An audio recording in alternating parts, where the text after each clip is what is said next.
Los textos que se han elaborado y distribuido por cada nivel de estudio para el presente año escolar son los siguientes. En el nivel inicial no hemos hecho una elaboración nueva, en el nivel primario tenemos 8 en reimpresión y en el nivel secundario en reimpresión 19 y en elaboración nueva 6. En general, en el 2019, la dotación de diversos materiales, libros, cuadernos de trabajo, biblioteca de aula y demás alcanzan a 901 títulos. Siguiente pregunta. Pregunta número 8. En estos últimos años se han advertido 3 tipos de errores, tipográficos, ortográficos y de contenido en los textos escolares. A las personas o editoriales encargadas tanto de la elaboración como de la revisión de los textos escolares, ¿qué penalidades o sanciones se les ha aplicado? ¿Qué otras acciones se ha adoptado contra ellos?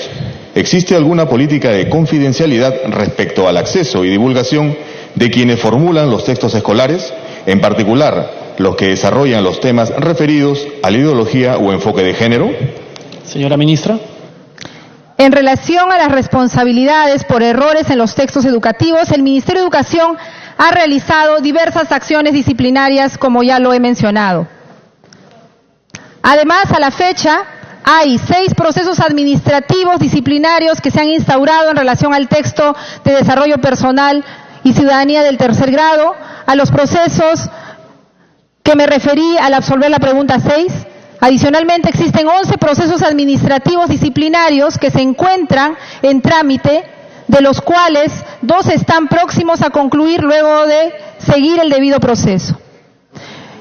En resumen, respecto a los errores en los textos, se tiene 17 procedimientos administrativos disciplinarios en curso en este momento.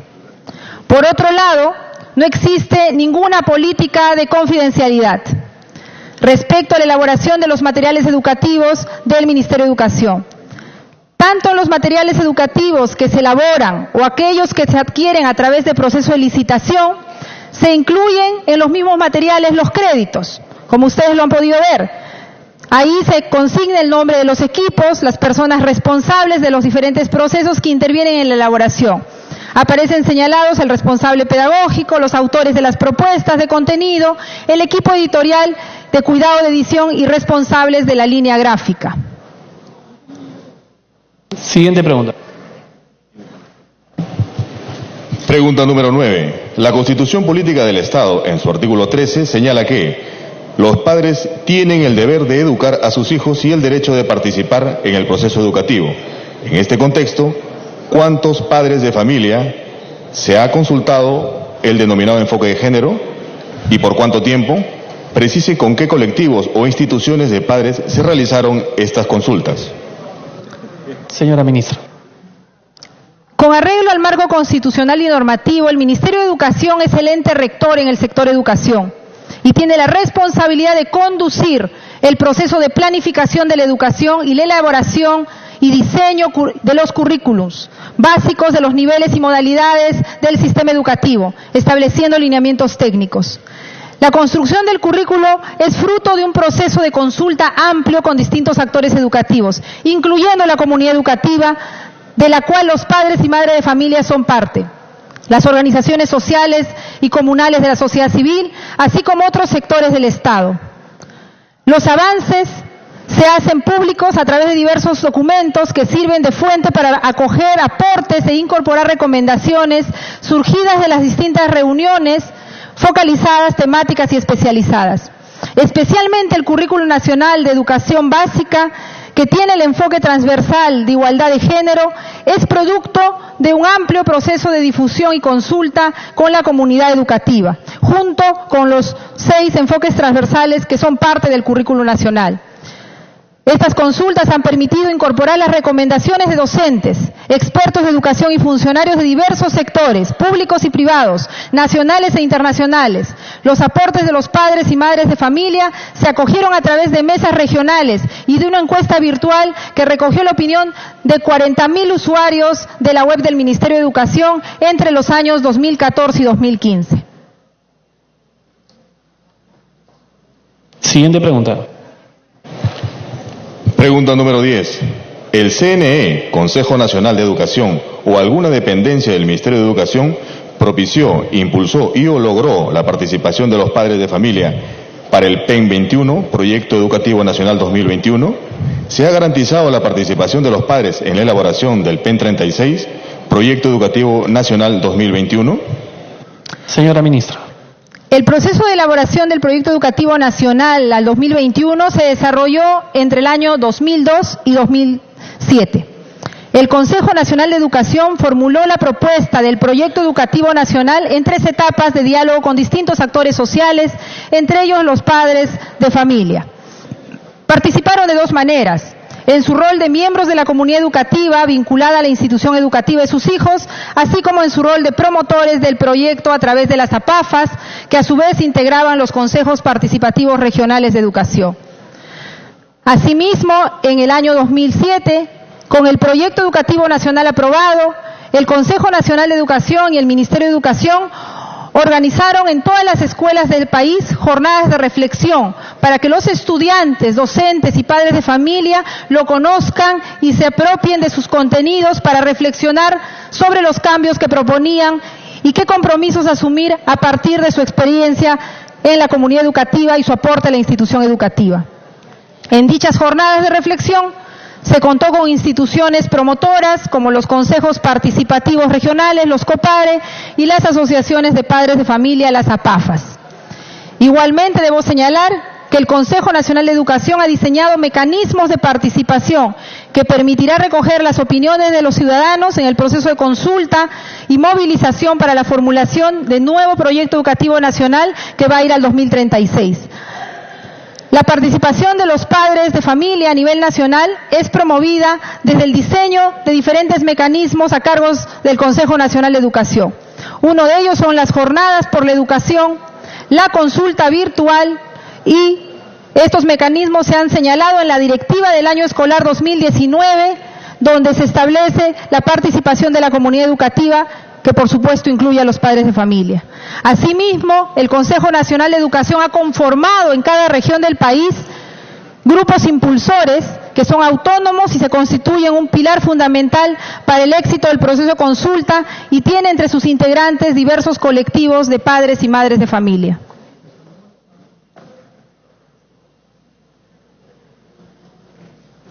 Señor relator, la siguiente pregunta.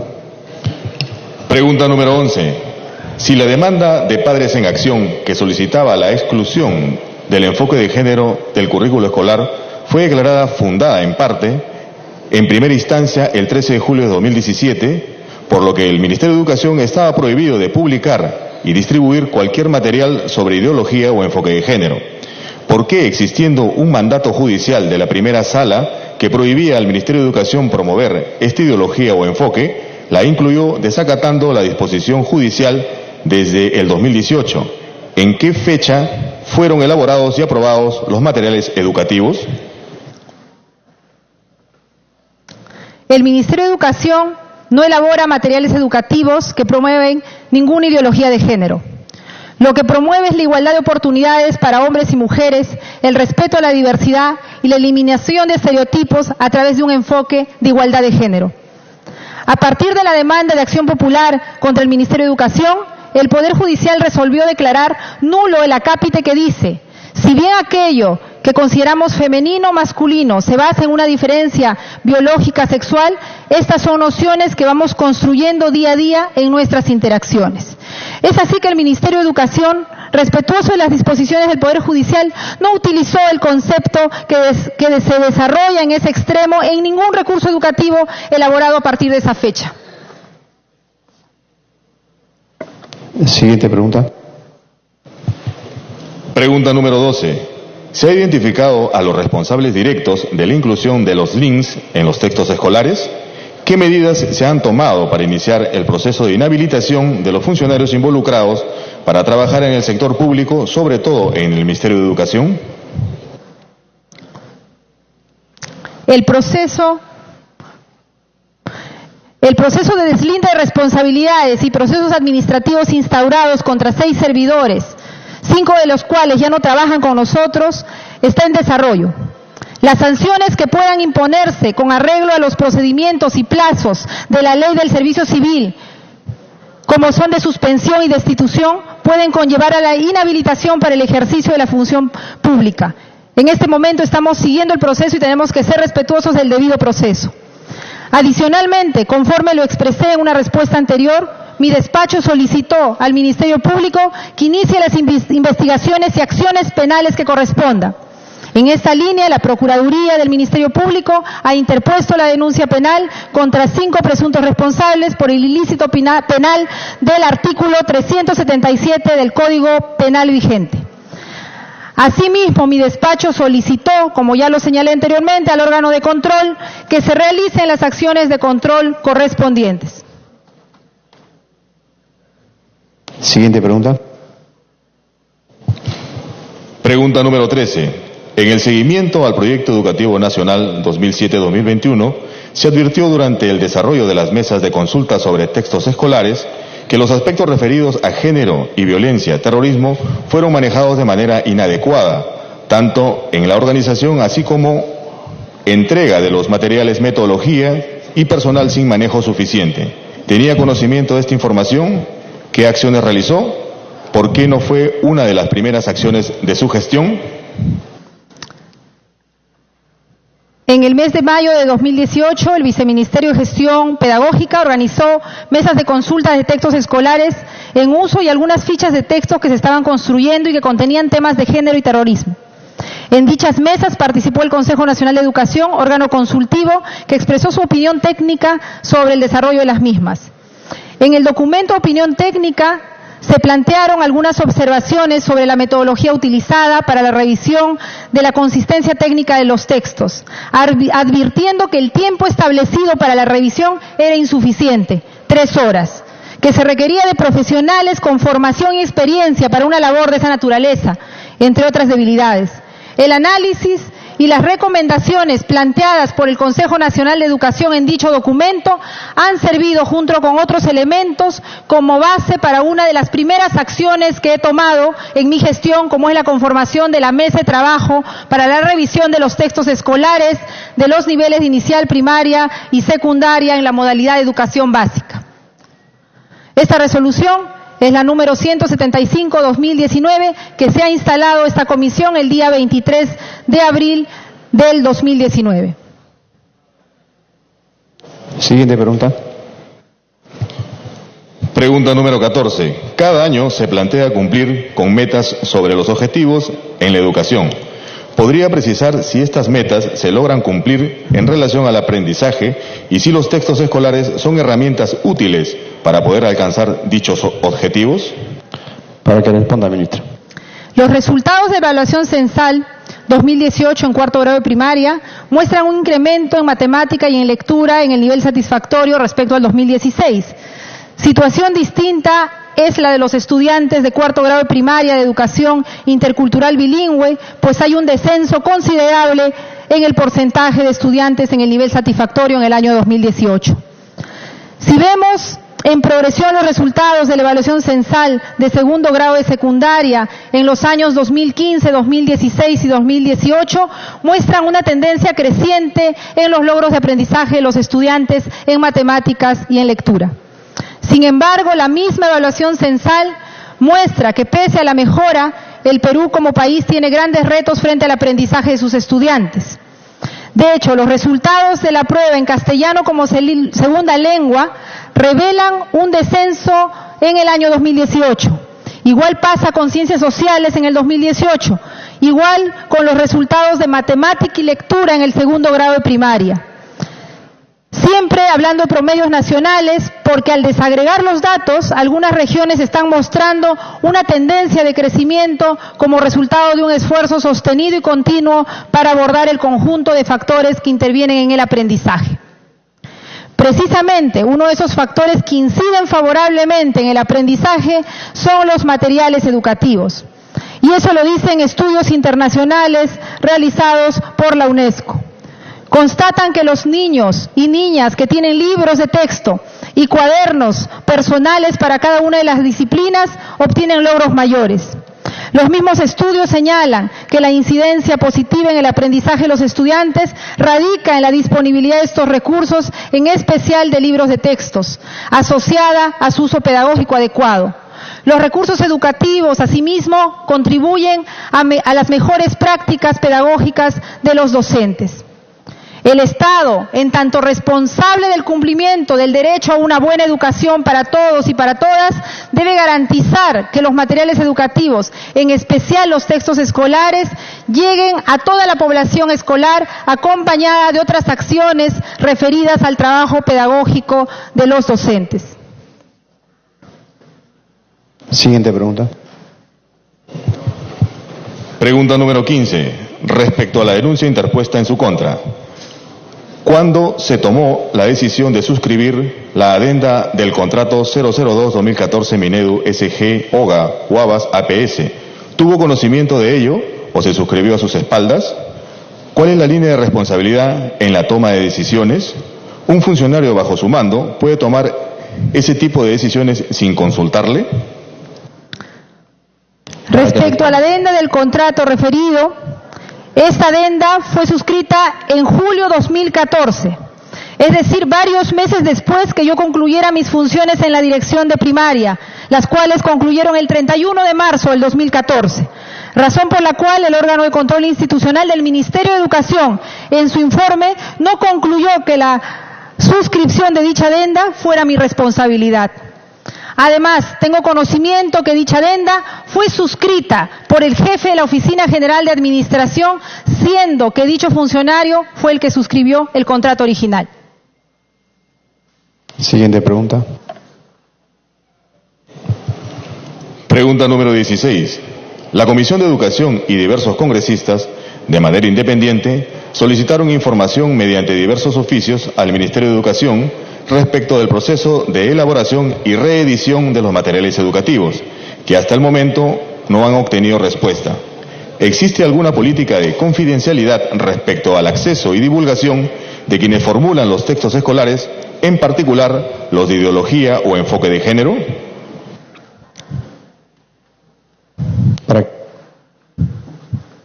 Desde que hemos iniciado la gestión, nos hemos preocupado por identificar estos pedidos y dar respuesta oportuna a ellos con la mayor celeridad. En su mayoría, las solicitudes realizadas por la Comisión de Educación y diversos congresistas han sido atendidas oportunamente. Con respecto al acceso y divulgación de quienes formulan los textos escolares o participan de la selección para la adquisición, como se ha mencionado anteriormente, no existe ninguna política de confidencialidad al respecto. Tampoco tengo conocimiento que la gestión anterior haya manejado alguna política de confidencialidad.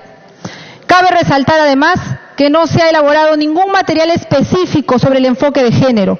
Se han elaborado materiales para el área de desarrollo personal, ciudadanía y cívica, y dichos materiales responden al aprendizaje y las competencias de dicha área, que suponen aprendizaje sobre la construcción de la identidad, la convivencia y la participación democrática. Estos materiales responden a los 7 enfoques transversales del currículum para una formación integral y ciudadana. No existe ninguna política de confidencialidad respecto a la elaboración de cualquier material, incluidos aquellos que abordan el enfoque de igualdad de género como parte del currículo nacional. Siguiente pregunta. Pregunta número 17.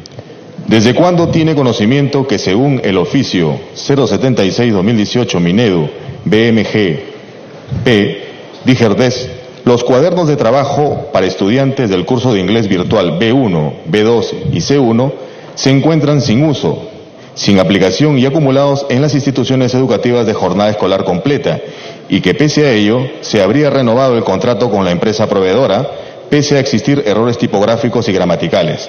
¿Qué acciones ha tomado su despacho frente a este hecho? ¿Ha denunciado a los responsables? ¿Ha ordenado un proceso de investigación? ¿Quién es responsable por gastar 174 millones de soles en textos escolares fallados? En relación al oficio al que alude la pregunta, debo indicar que no guarda relación con el tema de los cuadernos de inglés. No obstante, respecto de los libros de inglés adquiridos en dotaciones anteriores, que no se estarían usando en las instituciones educativas de jornada escolar completa, así como en relación a la contratación de la misma empresa proveedora de libros de inglés, pese a que habrían entregado textos con errores, existe una auditoría de cumplimiento. La auditoría número 2-0190-2019-002. Adquisición de cuadernos de trabajo para el aprendizaje para el idioma inglés en nuevas instituciones educativas públicas de educación secundaria a nivel nacional con jornada escolar completa a partir del 2016, que ha iniciado el órgano de control institucional a pedido del Viceministerio de Gestión Pedagógica, y se han iniciado las investigaciones conducentes a determinar responsabilidades a las que hubiera lugar a través de la Secretaría Técnica de Procesos Administrativos Disciplinarios. Siguiente pregunta.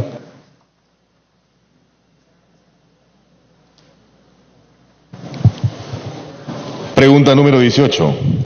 ¿Por qué, si el exministro Idel Wexler se comprometió ante la Comisión de Educación a revisar y corregir los términos y definiciones correspondientes a la lucha contra el terrorismo en los textos escolares, este compromiso no se ha realizado y todavía tenemos referencia a esos años como conflicto armado interno, cuando se sabe que dicha denominación está dirigida a que los delincuentes terroristas obtengan la calificación de presos políticos a través de las organizaciones de derecho internacional humanitario?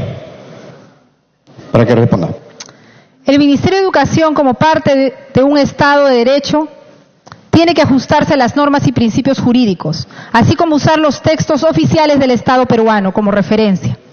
No hemos encontrado en el Ministerio de Educación ninguna disposición que indique que los textos deberían ser modificados de la forma que se menciona. Dicho esto, es importante destacar que además de los textos escolares que apuntan a promover una memoria colectiva para evitar que estos lamentables hechos se repitan, existen un conjunto de normas internas que se enmarcan en una política pública de atención a las secuelas producto de la época del terrorismo y de las graves violaciones de derechos humanos ocurridos en ese periodo. Esta política data del año 2004 y viene siendo implementada por 4 gobiernos consecutivos. Así tenemos la ley número 28413 que regula la ausencia por desaparición forzada, la ley número 28223 que atiende la problemática de los desplazados forzadamente, la ley 28592 que crea el Plan Integral de Reparaciones y el Registro Único de Víctimas, la ley 3470 sobre búsqueda de personas desaparecidas, la creación del lugar de la memoria, tolerancia e inclusión social, entre otros. Normas que fueron aprobadas por el Poder Legislativo en diversos periodos, siendo producto del consenso político de quienes lo conformaron. Sin perjuicio de lo anterior, de acuerdo al derecho internacional humanitario, el concepto conflicto armado interno, que involucra una situación de violencia extrema, no supone en modo alguno tratar a ningún delincuente como preso político o similar, ni mucho menos negar que existió terrorismo en el Perú, pues estos términos no son excluyentes conforme a lo regulado a nivel internacional. Así, el artículo 3 común de los convenios de Ginebra señala cuáles son las obligaciones de carácter humanitario que se deben respetar y además deja claro que la aplicación de estas disposiciones no surte efecto sobre el estatus jurídico en el caso de los sentenciados por delito de terrorismo. Es decir, de ningún modo les da la garantía de preso político, prisionero de guerra o término similar. En este sentido, desde el Ministerio de Educación hacemos el esfuerzo para que nuestros estudiantes tengan claridad respecto a lo que significó el terrorismo y que no existen presos políticos en nuestro país. Siguiente pregunta. Pregunta número 19. Si el exministro Idel Wexler se comprometió en ampliar la enseñanza sobre la violencia de las organizaciones terroristas a partir del 6º grado de primaria, a fin de que no se aborde solamente de forma superficial, como se viene trabajando actualmente, sino que esta enseñanza sirva para recapacitar y evitar que a nuestros jóvenes se les vuelva a lavar el cerebro con ideologías violentistas. ¿Usted puede indicar si se ha cumplido con esta promesa? ¿Cuál va a ser su prioridad? Para que responda. La prioridad de mi gestión es garantizar una formación integral, que desarrolle y fortalezca ciudadanía en nuestros estudiantes. Es más, el currículo nacional tiene como uno de sus pilares centrales la formación ciudadana de personas autónomas que viven y afirman la democracia, que se encuentran en el aprendizaje, viven democracia y en los enfoques transversales como el de derechos. En ese sentido, toda ideología violentista debe ser proscrita de la escuela y trabajamos todos los días para lograrlo. La mejor manera de que nuestros estudiantes no sean susceptibles a ideologías violentistas es promover en ellos el pensamiento crítico. Para ello es esencial que los docentes promuevan el pensamiento crítico, el razonamiento y la creatividad. Este es un desempeño existente en el marco del desempeño de los maestros y maestras de las escuelas, no solo como base para cualquier aprendizaje, sino también como única garantía de que nuestros estudiantes no sean captados por fundamentalismos de ninguna índole. A partir de las indagaciones realizadas, se tiene conocimiento que el exministro y el BESLE realizó una propuesta para ajustar el currículum en distintos aspectos. Hasta donde sabemos, dado que se estaba en implementación, no se habrían incorporado dichos ajustes durante la gestión.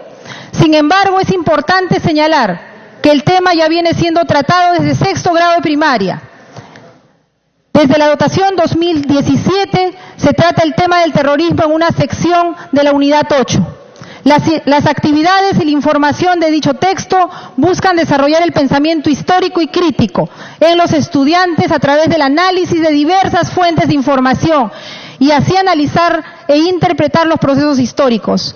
Por ello consideramos que no se está dando un tratamiento superficial del tema y tenemos el firme compromiso de continuar y profundizar en el cumplimiento de ese objetivo.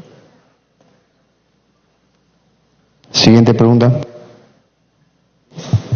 Pregunta número 20. En relación a la pregunta anterior, ¿le parece correcto que en los textos escolares se haga referencia a Sendero Luminoso y al MRTA sin anteponerle los términos de organización terrorista, aceptadas internacionalmente, para identificarlos exactamente como tales, lo cual hace justicia a las miles de víctimas en acciones terroristas? Para que responda. Como ya he mencionado, debemos ser claros en llamar terrorismo al terrorismo. No debe haber medias tintas al respecto. Esto no significa que cada vez que se mencione a dichas organizaciones se deba anteponer dicho calificativo por razones propias de economía y lenguaje. No obstante, podemos precisar que en los distintos materiales que se utilizan en los distintos niveles de la educación básica regular, se relaciona a las organizaciones terroristas Sendero Luminoso y el movimiento revolucionario Tupac Amaru con los términos de violencia terrorista, terroristas u organizaciones terroristas. Hay diversos ejemplos que muestran cómo en los textos se hace mención a Sendero Luminoso y al MRTA como terroristas. Y puedo citar algunos ejemplos. En el texto de personal social de sexto grado de primaria se hace referencia en varias ocasiones a Sendero Luminoso y MRTA como grupos terroristas con frases como las siguientes. Página 196 se señala textualmente: durante los años 80 e inicios de los 90, el Perú se caracterizó por la crisis económica y por la violencia terrorista.